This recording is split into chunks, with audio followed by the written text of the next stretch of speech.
All right. Well, good morning, everyone.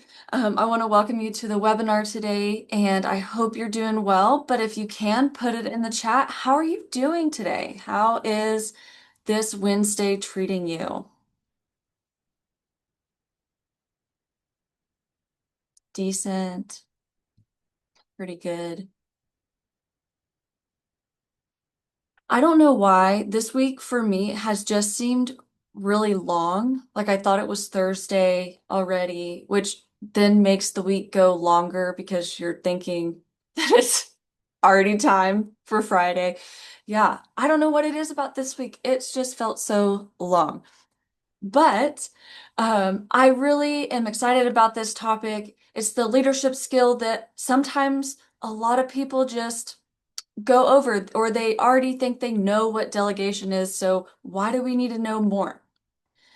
Well, today I really want to start off with this picture. What do you notice about this picture on the slide? What are some things that stand out to you?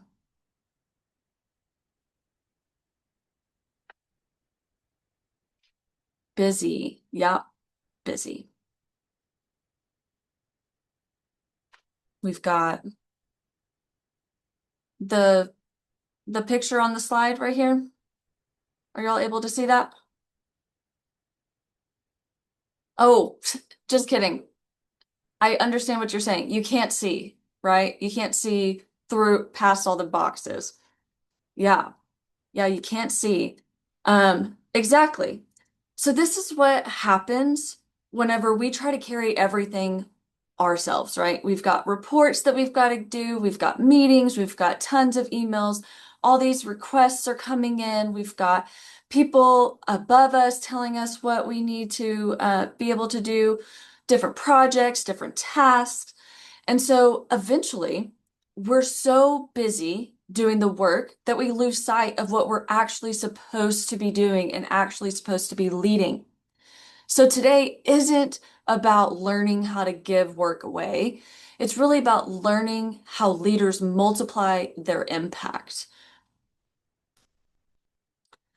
So I want you to take a moment and look at this backpack. Each of these bricks represents one responsibility you're carrying. So what are these bricks? Put it in the comment section. What type of bricks are you carrying?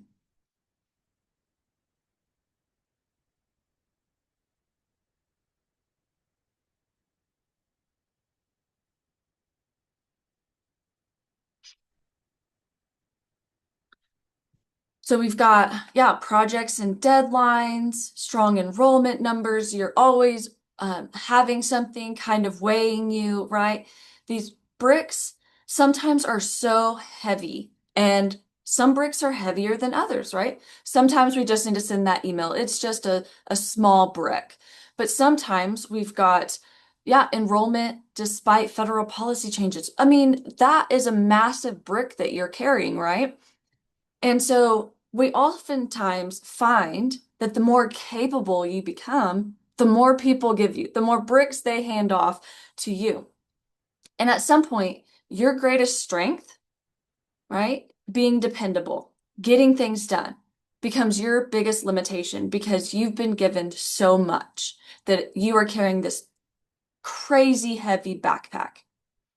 And so we found that really high performers often become overloaded because they rarely say no. I mean, how many of us have trouble saying no? I know I do. We're just like, yeah, come on, let's do this. And they also rarely let people down because you're this high performer, you get stuff done, you're reliable, you make sure everything's how it's supposed to be. And they're like, this is a high performer, we're going to keep giving them work. And that often becomes a point where we just get so overloaded. So I want you to think about all the bricks that you've got in your backpack and think about how much they weigh on you. And so now I want to talk a little bit about why leaders don't delegate. What are some reasons that you think some leaders don't delegate, or even reasons that maybe you don't delegate to others? I know I've got reasons. um, that I don't. Normally, I am just wanting to do everything myself. I'm working on, yeah, don't want to burden others. I'm working on this, right? Knowledge and skill, particular about how it's done. It's just easier to do it. You worry someone else's plate is too full, 100%. You're like, well, my plate is full, but also everybody else's is full too, right? So that is something that we think about. So one of the first ones I want to talk about is perfection. I know we've got a few that said that. So if I do it myself, I know it's going to be right. I know it's going to get done how I want it to get done, right? And the thing about this is that a lot of the times we are the ones holding this perfection standard, and so we hand it off to somebody and they don't do it exactly how we do it. And then it's like, well, that's not how I wanted it done. Even if it gets the same result, it's just we want to make sure that it's done how we want it to be done. We also have control. We don't want to delegate because of this sense of control that we want. I need to be involved to ensure the quality, right? Maybe they don't have the skill right now, but we want to make sure that um, it's up to the standard that we know it needs to be. Also, speed. Um, Someone, who was it, said that, you know, we want to make sure that it's done right, that it's just easier if we are just doing it ourselves, right? Um, because it is often faster. We know how to do it. We know all the things that need to happen. And so sometimes it takes longer to sit down and train somebody how to do it than to just do it ourselves. It'll take longer to explain it than to do it, right? But also sometimes it's about the identity. Sometimes we become the person that everybody goes to. And it's like, well, I'm important because people rely on me and they know that I'm going to get it done. And they also keep coming to me. So I'm important. My job is, that's job security right there, right? I'm the only one that can do this. So people come to me. That's part of my identity and who I am in this job. And the last one I want to talk about is trust. I don't fully trust other people yet in this task. How many times have we maybe given something over to somebody and they didn't do it how we wanted it done, or they didn't do it when it needed to be done? And so all that trust is like, well, I know that that's not going to get done how I want it to be on time because they did not do it one time. And then we just keep it all. So, which one of these do you think keeps most leaders from delegating the most? Number one, perfection, control, control. Yeah, speed, I trust. Yeah. So why do we make this so difficult? What is so difficult about letting go sometimes?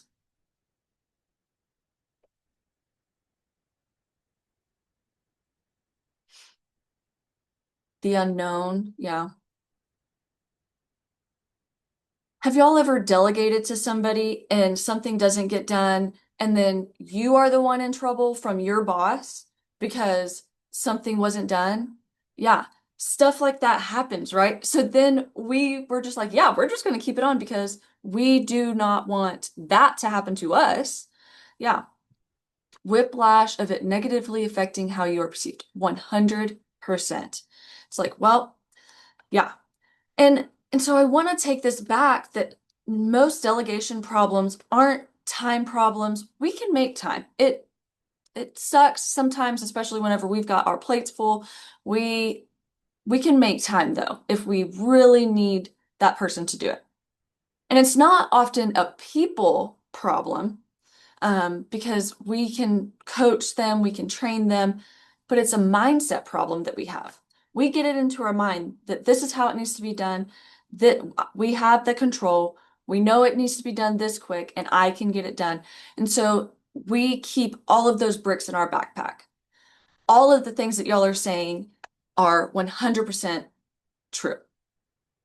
And so I want to think about, go on to this myth versus the reality of delegating. And that is, we have this myth that delegation is just getting stuff off of our plate and dumping it onto someone else, right? How many of us think that? Delegation, just get it off my plate, give it to somebody else. But the reality is that when delegation is done correctly and right, it's actually about developing people while multiplying their capacity and the capability of the whole team. How does it feel when you work for someone and the goal of their delegation is just to simply get it off their plate? They give it to you and that's it. They don't they don't ask if you need any support. They don't see if you need any coaching in this. They just give it to you and expect you to make it. Yeah. Yeah, it feels terrible, right? It's like, okay, well, I need some help. I've never done this before, but you don't want to do it. So you just handed it off to me, and I have no ability to know exactly what you're wanting right now. Now compare that to somebody who is intentionally developing you. I feel like I'm just a person here, but they could give it to anybody. Yeah, exactly. Yeah. Why am I getting this task, right? What is it like? What am I learning? What am I gaining from this? And so when we think about delegation, it's one of the greatest forms of leadership development. We are helping them grow and develop into a leader or into growing into that position, or maybe giving them something that's harder than maybe they're used to, but it's helping them stretch and grow, building that capacity. And so I want to talk something, delegation isn't dumping, okay? It is not something that when we talk about delegating and dumping, I'm going to say it's like a dump truck. All right. It just drops everything onto somebody. It is, a dump truck like dumps it and then they're not looking back. They don't care what the mess is behind them and they drive off. They're not coming back for that mess.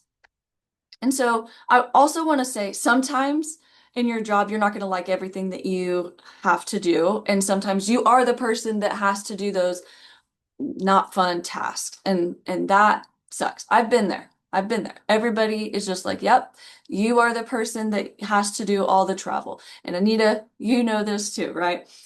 Um, but when it comes to dumping, it's just like, yeah, here you are, here you do it. There's no context, there's no ownership over it, there's no authority that you have. But when we say developing, sorry, we're developing somebody. It empowers somebody to grow into that role. It empowers somebody to stretch and learn. And so you're saying, hey, I believe you can do this. I'm giving this so you can learn and grow in your role.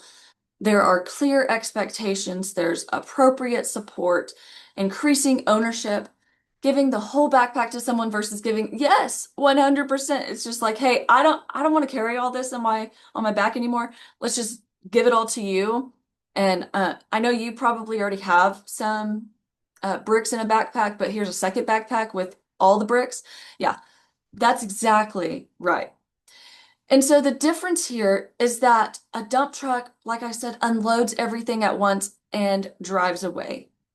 But when we think about developing, we're thinking about like a gardener who doesn't expect that a seed is going to become a blooming plant tomorrow, right? It's not going to happen overnight. It waters it, they're fertilizing it, they're making sure that it has everything it needs in order to grow. So think about that. When you're delegating correctly, you're working on developing that person. So delegation isn't measured by how much work leaves your plate. It's really measured by how much your team is learning and growing and building their capacity and the capability that they have. So I want you to write down these 3 questions that I'm going to put on the screen.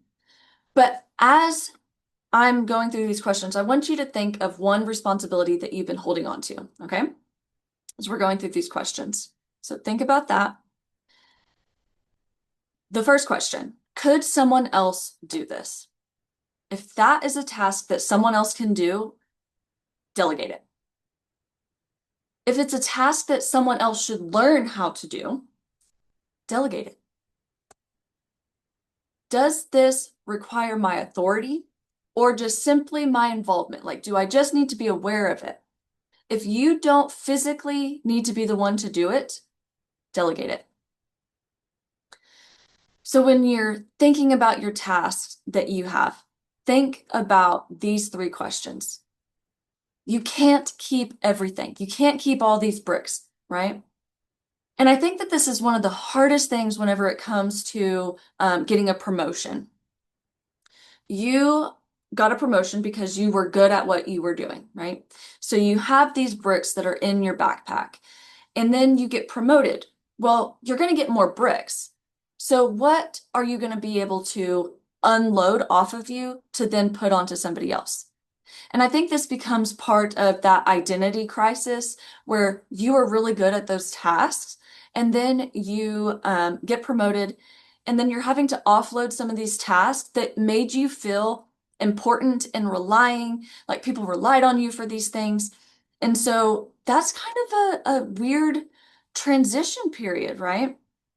But you can't hold on to all of these tasks. You have to be able to learn and grow into the new role while focusing on those higher level tasks that you have to be the one to do.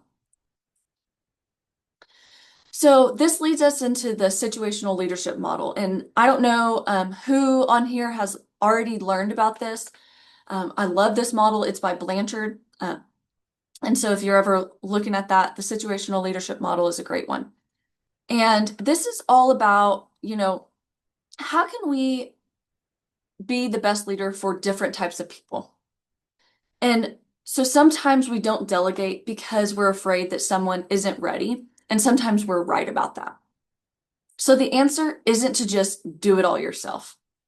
The answer is to really lead people based on where they are today. So that's all this model is about.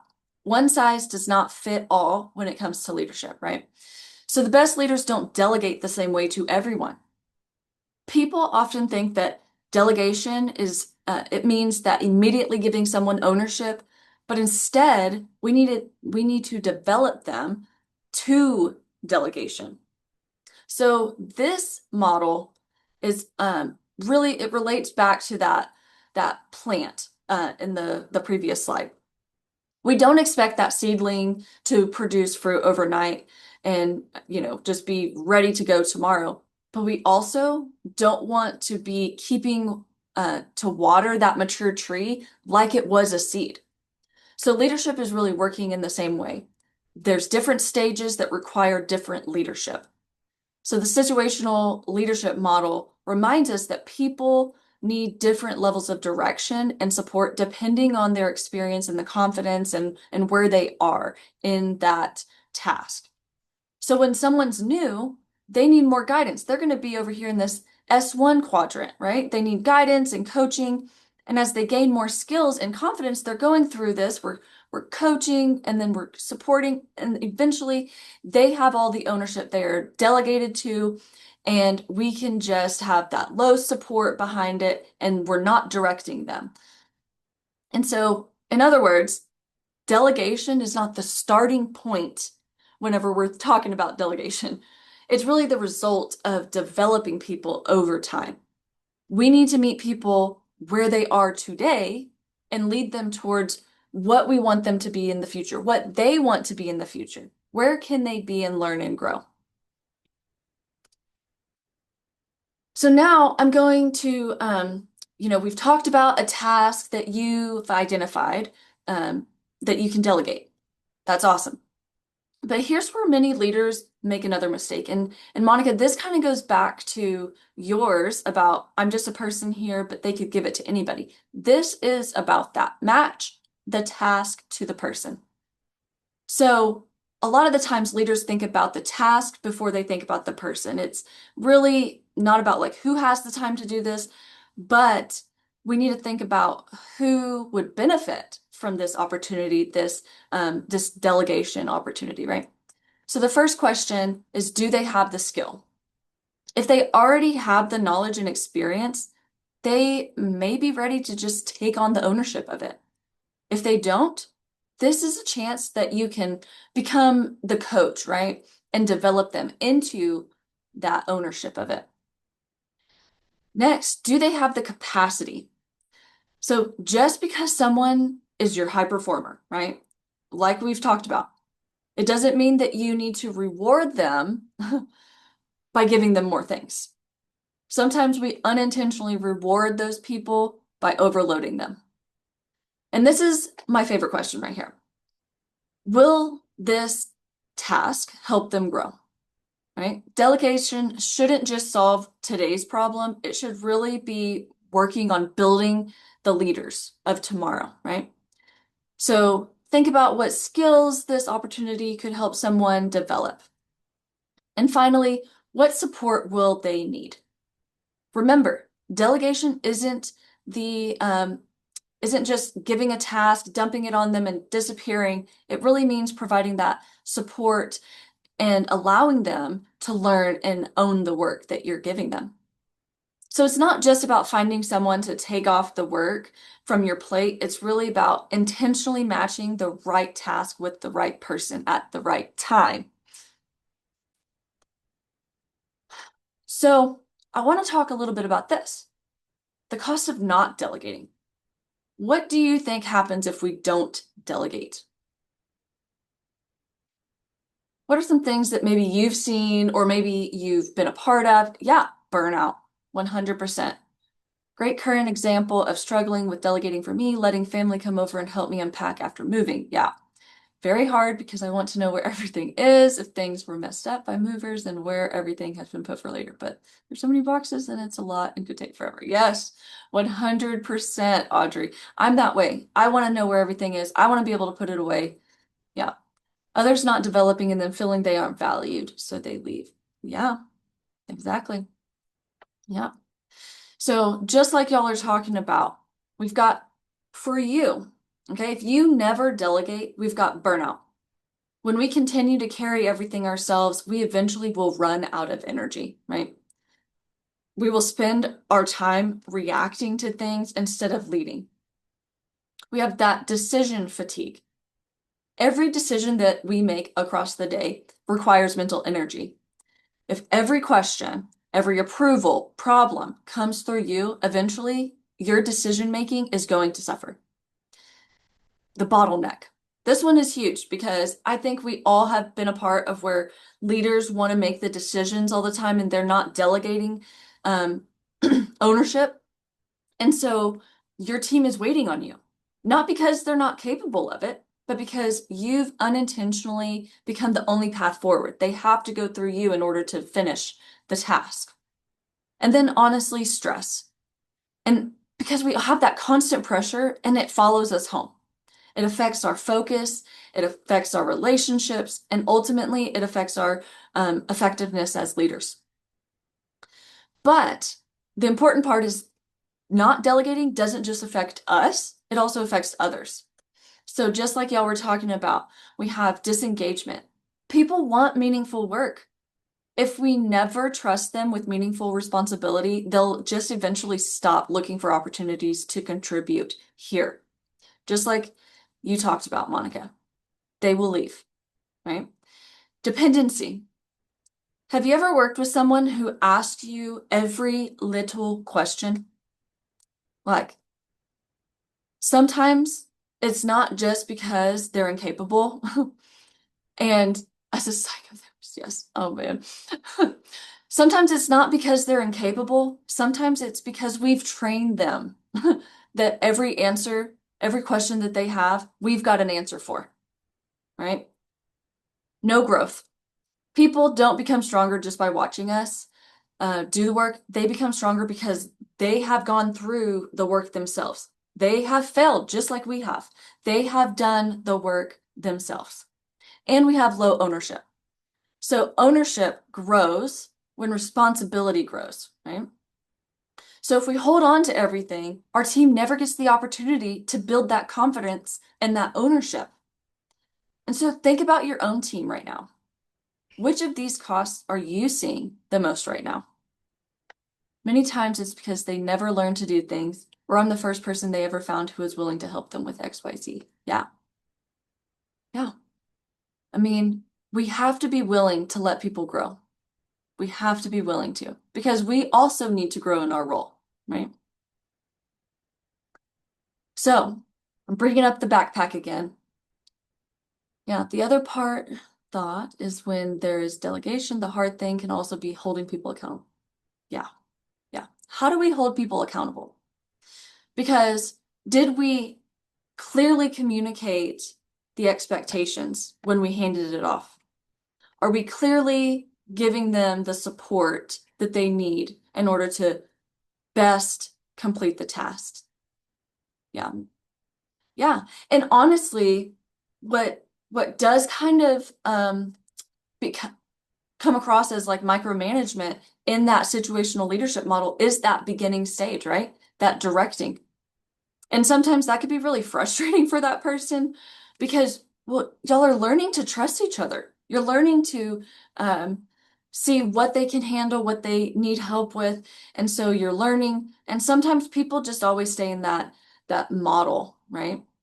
That S1 model. But I want you to start thinking about your backpack with these bricks. What is one responsibility that you've been carrying that someone else is ready to help carry? Think about this week, okay? Complete this sentence, this statement, right? This week, I will delegate the task to this person, and don't forget, you need to be able to support them. So how are you going to support them in that delegation of the task? I want you, I want to challenge you to delegate one task to a person this week. That is helping to multiply your team's capacity. So help multiply your team's capacity by putting a brick down that you don't need to be carrying. So these last couple minutes, I'd love to listen to any stories you have. I've been loving the delegation stories y'all have been putting in there, or answer any questions. And I know I don't have all the answers, but if I don't have the answer, I have a whole team to help me. So, yeah.